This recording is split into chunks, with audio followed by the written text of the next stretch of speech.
Another day, another basketball stories na naman ang pagkikwentuhan natin. At ngayon nga ay pag-uusapan natin ang balitang latest update sa pagsungkit ng Los Angeles Lakers kay Al Horford.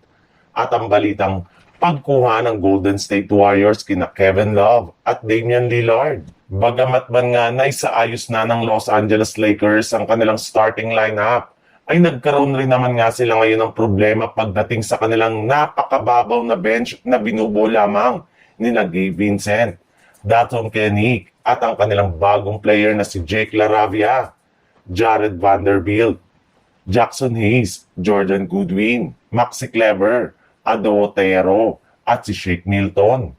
Kaya sa ngayon nga ay meron na nga ngayong 14-man lineup ang Los Angeles Lakers.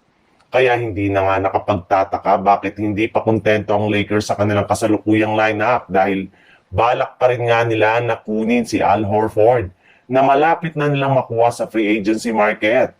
Yes, base nga sa ibinulgar ng isang NBA insider, gusto na nga daw nito na mapupunta sa isang championship contender team since gusto nga nila na makakuha ng kampyonato bago pa man siya magretiro sa NBA.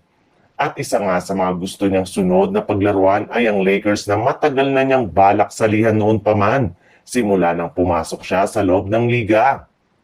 Pumasok na nga ang pangatlong araw sa NBA free agency ngunit hanggang ngayon nga ay wala pa rin naman nagagawa ni isa mang move dito ang front office ng Golden State Warriors.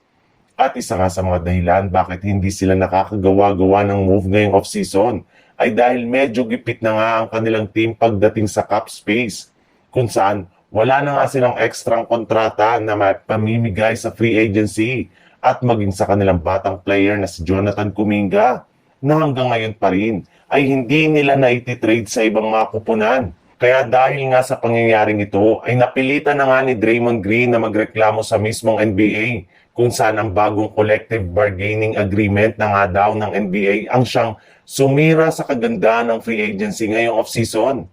Pero sa kabila nga niyan, may tsansa pa rin naman nga kahit papano ang Warriors na makakuha ng malalaking players sa free agency kagaya na lang ni Kevin Love at Damian Lillard na parehong available na ngayon at humingi lamang ng mababang kontrata ngayong off-season.